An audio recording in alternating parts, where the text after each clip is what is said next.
All right, welcome into the Barbecue Live podcast. I'm your host, Kurt Mueller. We're powered by Hound Hogs BBQ Supply at Hound Hogs BBQ Supply on Facebook and Instagram, and you can use code BBQ Life to save 10% on your next order at houndhogsbbqsupply.com. Okay, so today, super pumped to welcome in George DeMartz. He comes to us out of Raleigh, North Carolina. He's with Twisted Pear Barbecue. George has 70-ish contests under his belt, one GC, has served on the CBJ and Rules Committee over the last 3 years. So he's got a wealth of information, brings great perspective to the table.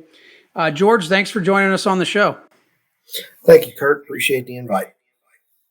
So I got to tip my cap and give a special shout out to Joel Abbey with Creekside Smokers. Joel, if you're listening and I pronounced your last name incorrectly, I apologize, sir, but I do thank you for making the connection and linking George and I up.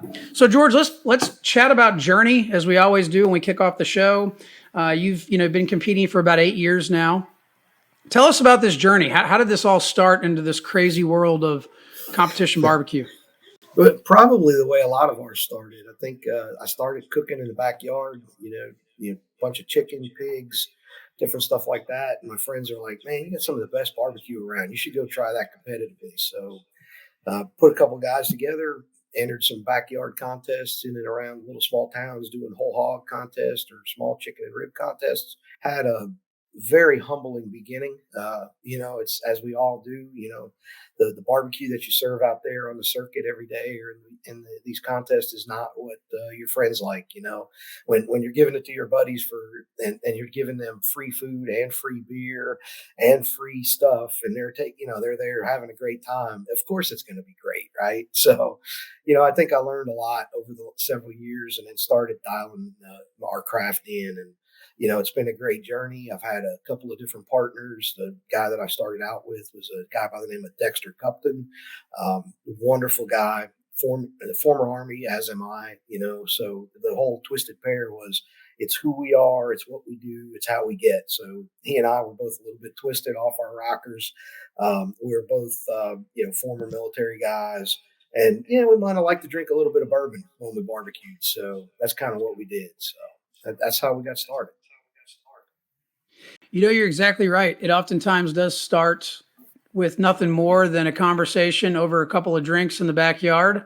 And next thing you know, you've got a 30-foot competition rig and you're doing, 20 or so competitions a year. So it's interesting how all that plays out, and love the name, by the way. And thank you for your service. I think that's important that we recognize that. So you've got a unique perspective in that, you're obviously a cook team, you've been doing it for quite some time, 70-ish contests under your belt, but you've also spent some time, as we talked about early on in the show, you spent some time, on the CBJ and Rules Committee over the last 3 years, which I would assume, provides you a lot of insight into the inner workings of KCBS, et cetera.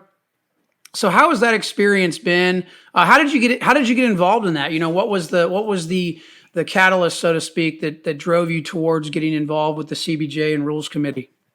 Yeah, so I was always told if you can't, if you don't try to impact change and you just sit in the background and gripe about it, you're never going to do anything about it. So I ran for the KCBS board, and I missed getting elected by about 70 votes one year, and so I was encouraged to join a committee, stay involved, get your name around KCBS, do the whole thing there. So I made a whole bunch of phone calls and ran into a little bit of a stonewall. I think that they like to keep their food they want on their committees and stuff pretty tight. And, the board members choose them, and it's a close-knit group. So I was fortunate enough to run into Charles Cridlin, who kind of, East Coast team, who I knew, developed a great relationship with them on the barbecue circuit.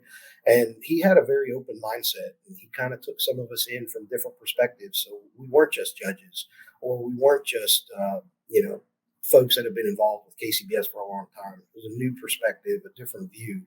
And, we sat down, and he invited me into both the CBJ and the Rules Committee. I worked under Ralph Williams, former board member, for a little while, and, had a good time doing it. It's a lot of work. It's like any other committees, right behind the scenes. A handful of people do a lot of the heavy lifting. There's a lot of politics, a lot of stuff gets talked about, and then the things that really matter are the things that changed. I think one of the parts that I really enjoyed the most was the rollout of the JCUP program, which is the continuing education program for judges.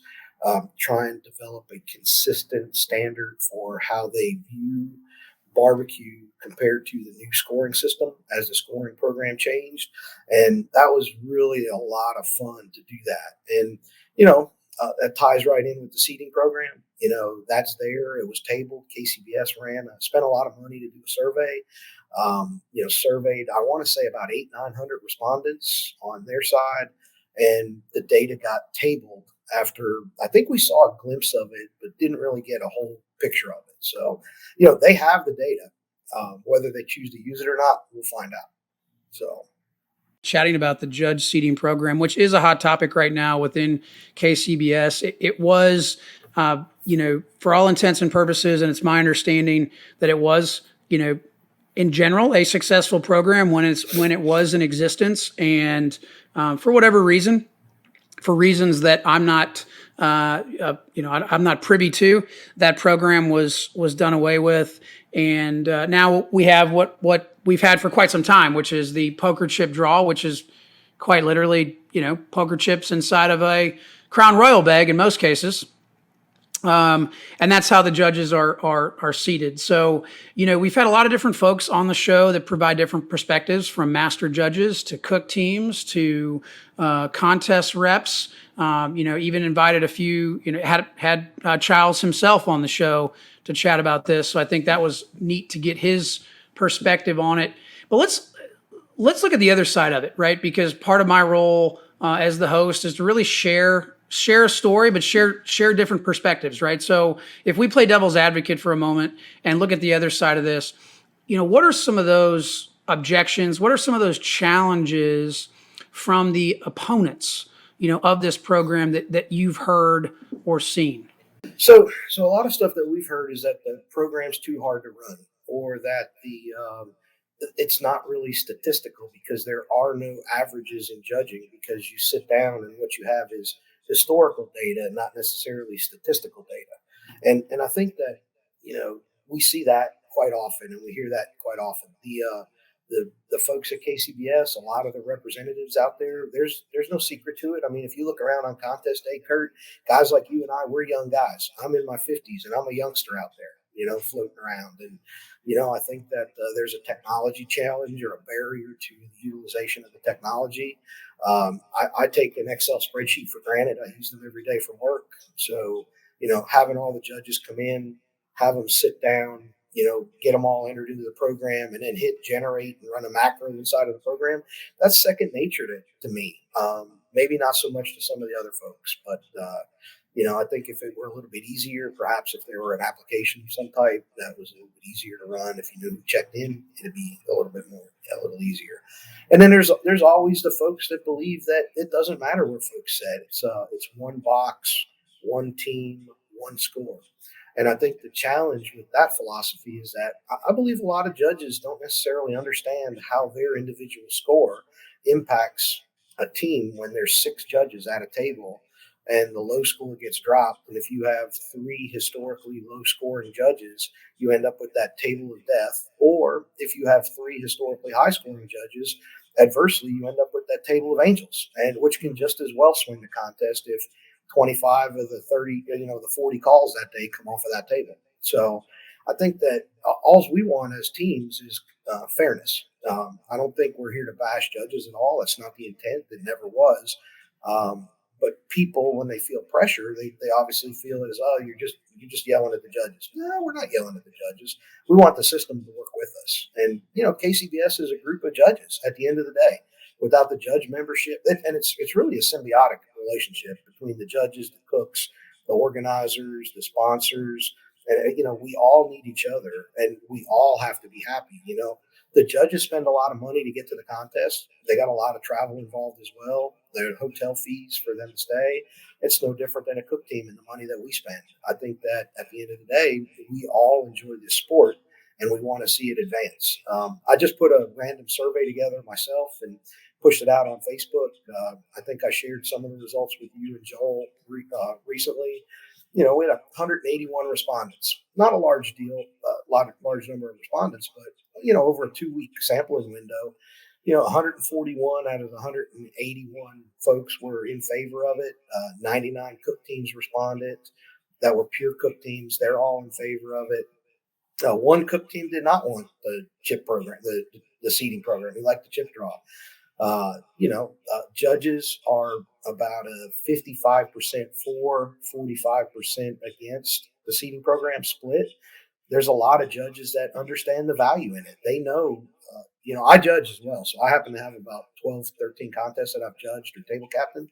And, we see the high and the low scoring judges in the tent. It just happens, it's just there. So we just want fairness for the teams.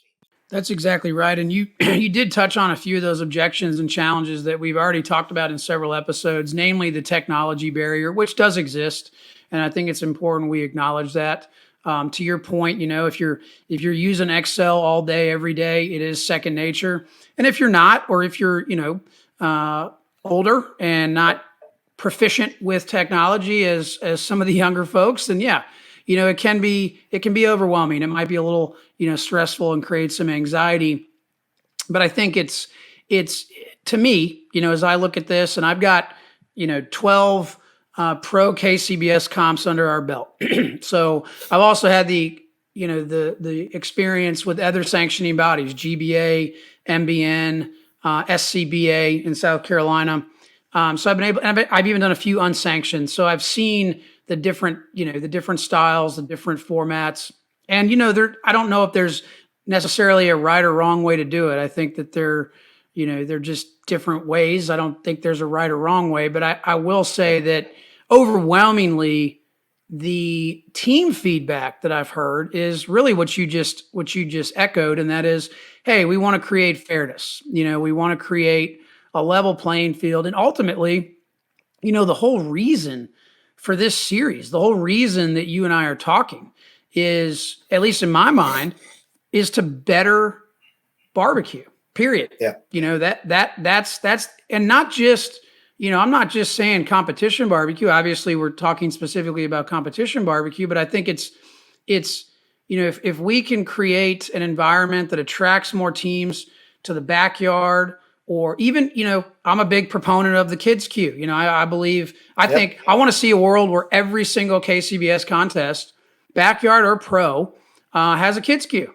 Now I'm biased. I have a 9 and a 6-year-old boys, and they love cooking. And so, I know that I'm biased on that front, but I'd love to see a world where that exists. And, anytime you've got a huge organization, and I think, from my understanding, the number of members in KCBS is just north of 14,000, if I understand that correctly. You're never going to get a consensus with that many people. No. That's just not practical.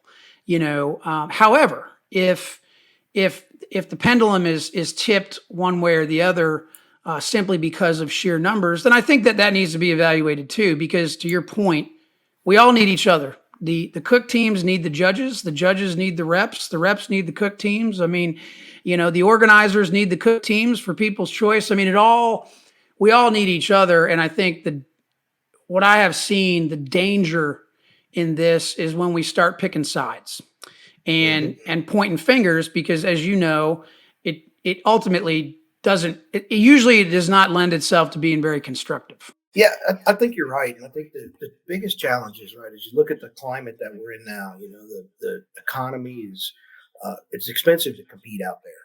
At the end of the day, there's barriers to entry from an organizer's perspective. There's teams that won't go out and compete if there's not a $10,000 purse. And, a $10,000 purse is nice, but I don't do it for the money. I do it for the fun. I look at it as, this is a hobby, and instead of playing golf, I just throw a set of golf clubs away every weekend and cook a brisket, a couple of pork butts, some chicken, and have a great time, right? Like you said, with 30-foot barbecue rig and a truck to pull it down the road.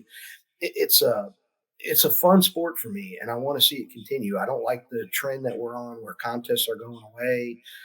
Long-standing 8, 10-year, 12-year contests are disappearing. And, I want to see this be successful. I want to see KCBS do something to draw members in. To your point, Kurt, the children are the future of KCBS. I mean, if we don't get children interested in barbecue, we will not have a future of this sport. There'll be nothing there for us to do when we're older. And I want to see that. I mean, I have a 5-year-old granddaughter. She loves to cook too. She's not ready to get out there just yet, but when she's ready, I'll take her. And I think it's important. And I do love the events that do the Kids Cube because it's important to have that tradition built into their lives. That's exactly right. And I think too, you brought up another great point. I mean, it's no secret that the number of competitions are going down, not up. Now, obviously, we all know that COVID had a lot to do with that, which is beyond anyone's control. But I do think it lends itself to a whole nother topic, and that is the value that we as teams bring to the table in the eyes of a organizer or festival, coordinator, which I think is another, subject that's important to me. Because again, I think that, let's face it, we as barbecue teams are pretty needy. We are. We got to have our 30 or 40 foot, rig. We've got to have water. We've got to have power. We've got to, the terrain has to be level. I mean, we tend to be a little bit needy, and I get it. That's especially in this day and age with technology, why not be comfortable?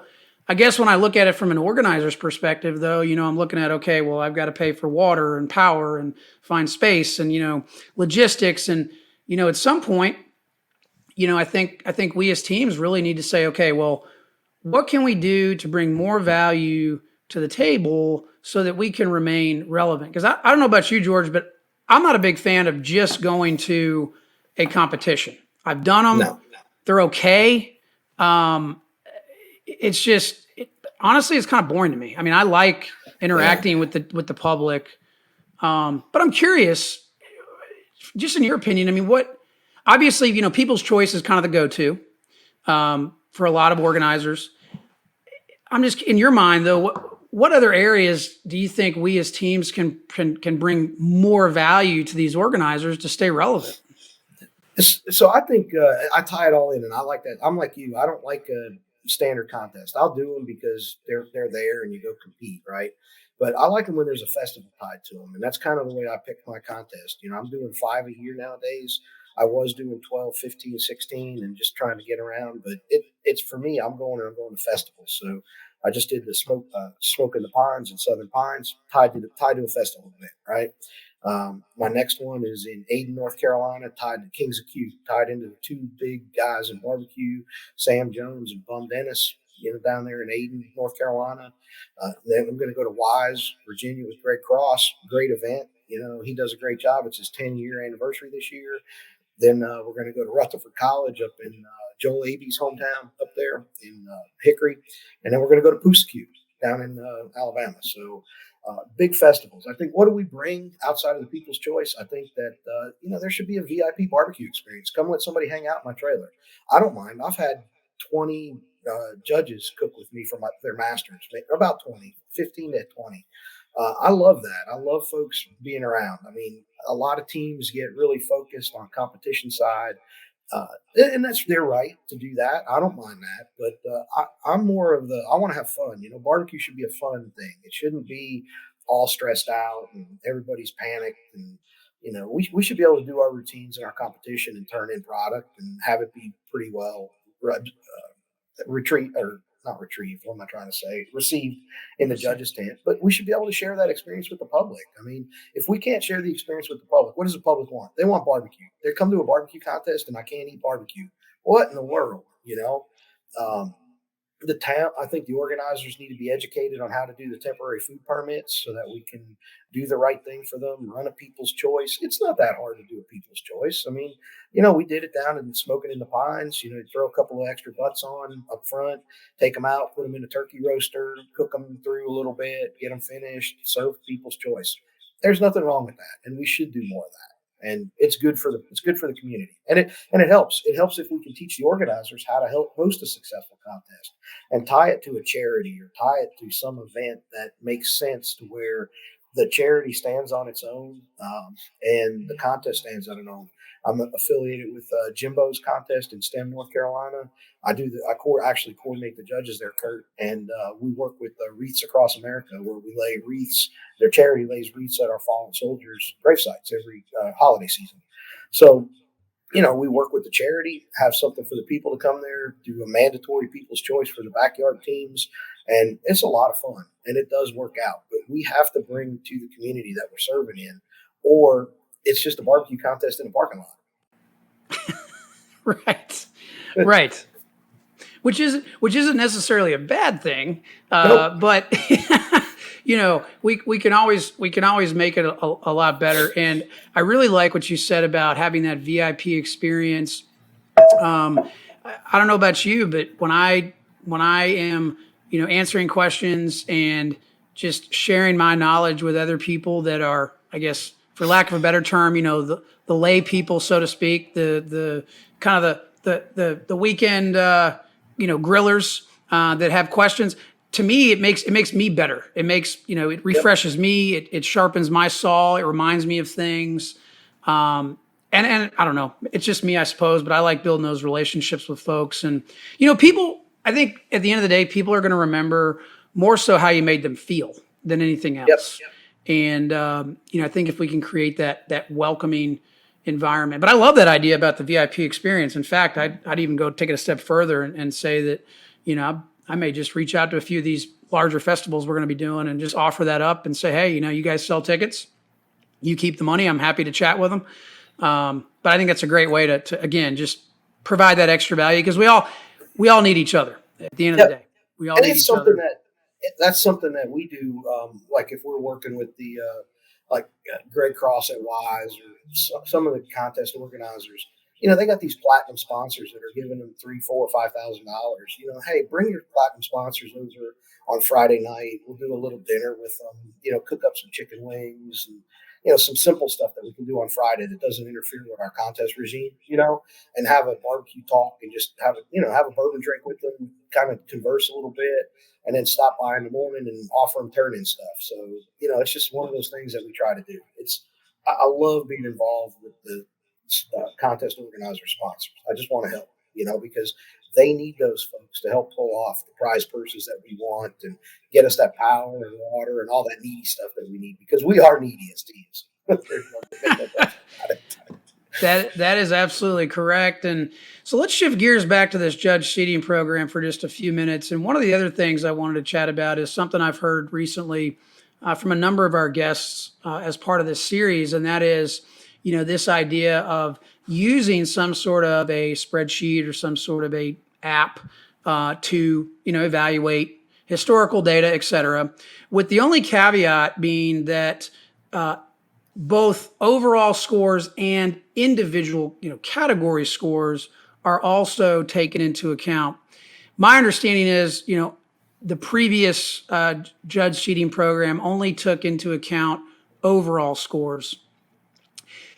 From your standpoint, what are your thoughts on that? Do you feel like that is overcomplicating things? Do you feel like that makes it even more fair? Where do you stand on that?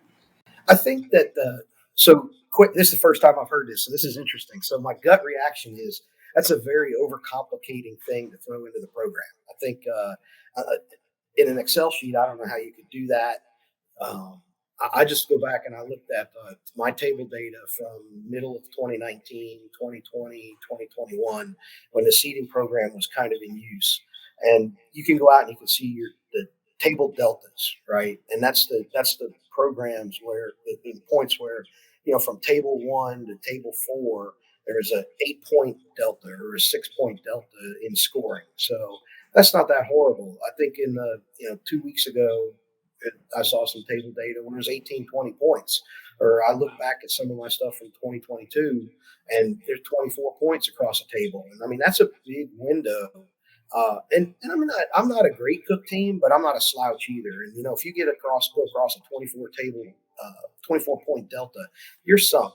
So the best thing that they could do is if they could do that and it could not be obtrusive to the program and it could be easy to run because it was done behind the scenes, I would say go ahead and do it, but they're going to have to get some data on it. I don't know if all that data exists today. I'm sure that there are some folks out there that know where it's at. Our KCBS programs a bunch of data, so there should be a bunch of stuff out there. And I think that it'd be great to. One thing that we have to do though is we have to educate the judges on how to go look at their data and how their scores matter. I don't care that somebody gives me a 6 or a 7 if I deserve it, right? I think that as long as if we deserve it or we earned it, so be it. That's fine. But it shouldn't be a table of sixes because that's their general averages and that's what they do. I think that's the biggest thing that we're trying to get away from is blend it out so that if their judge is a 32, it's a 32. If it's a 34, there's a 32 and a 34 on the same. The table's a 33, and you have another table that's a 33 and another table that's a 33, and it just kind of evens out. So as long as it's not complicated, it has to be simple to use is the only thing. If it's complicated, we will continue to see the objections and people won't use it. Absolutely. And I also know that, analysis paralysis is a real thing. And, sometimes you can get to the point where you analyze something so much that you don't do anything. So, right. And I think the biggest thing that you touched on was simplicity. It has to be simple to operate, simple to use. I know Childs is a big proponent of evaluating the scores on a category basis as well as an overall basis.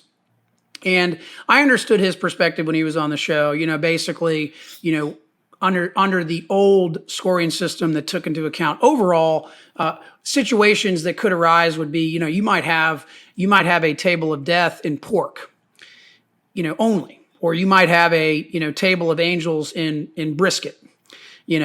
Again, at what point at what point do we say, okay, let's just cook barbecue, right? Yeah. I do think that you can get too complicated with it, but I think simplicity, as you mentioned, is by far the number one key for anything like that. And ultimately, if I just go back to what we talked about earlier, and that is, does it better the sport of barbecue, and does it make it more welcoming for more teams to get involved? And I think if the answer is yes, then let's do it. Now, I understand that me sitting here saying let's do it is a lot easier than actually trying to figure out how to write that program. But there's someone out there smarter than us that knows how to do that. Yeah, we probably have that member in our membership. I mean, that's one of the things is that, I don't know that KCBS looks to their membership. I mean, who's out there? I mean, there are really smart folks that cook barbecue. I mean, I think if you look at the guys like Mark Gibbs and Charles Crittenden and, the Luke Darnells of the world, the Joel Abeys of the world, there are some really intelligent people out there that are often overlooked and not thought about. And it's just different. Rod Gray, smart guy, has done tremendous things, and I hope he continues to do tremendous things for KCBS and where we're going. And the current board, there's a lot of great folks on the current board. I hope they can at least focus, get their heads out of the weeds, get into the vision. I feel like our board, one of the things I think that KCBS does not do as a board, and this is a view that I have, and it's a personal opinion, and I'll caveat that, is that the board should be setting a vision. We should have a strategic plan of where are we going, where are we going to be in 5 years, 10 years, 15 years, what's the sport going to do, how are we going to pivot, how are we going to compete with other sanctioning bodies. I'm a lifetime member of KCBS. I'm worried about the CBA, the Champions Barbecue Alliance. They're going to cross the Mississippi River. They have an automated scoring program. It's on an app. It's on a tablet. They pull the general public in off of the street. They let them score barbecue, and they don't have all of these certified judges and different things like that. And then it becomes easy for folks to judge, because you're cooking barbecue for folks that want to do it. It's festival food, right? It's good quality barbecue, and if you have the best food, you're going to get the best scores. And I think that we have to think about things like that as KCBS, and I don't see any strategic vision coming out of our board. And I really think that they need it because they need to be thinking about, we're losing contests, we're losing members, our members are aging, there's not as many teams coming into barbecue anymore. How are we going to do all of this? And I really want to see them focus on some of that stuff. So. That's not my view though. Nobody else's. I hadn't even thought about that in terms of strategic vision, but at the end of the day, whether you're a for-profit or not for profit, the board's ultimate objective is to create that strategic vision and guide the organization, on that path. And I've never thought of it that way, but you're dead on the money. And I agree with you. I don't personally believe that we really have much of a, strategic vision. Or if we do, it may just simply be on paper and not really, have any weight behind it, so to speak. So, Right. but yeah, you're exactly right. I think all those things, are important, and I understand. I mean, let's call it what it is. I understand that in life, no matter where you are, any kind of organization, there's always going to be the quote unquote old guard, and there's going to be the quote unquote new guard. And, they're not right or wrong. It's just different philosophies, different generations. I'm 39, so my views on things are probably a lot different than someone who is 59 or 69. I get that.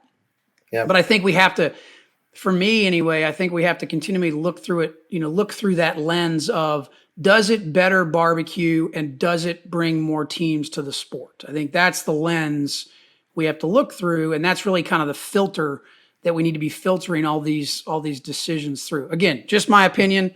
I'm not on the board. I've sat on boards before. I know how all that operates.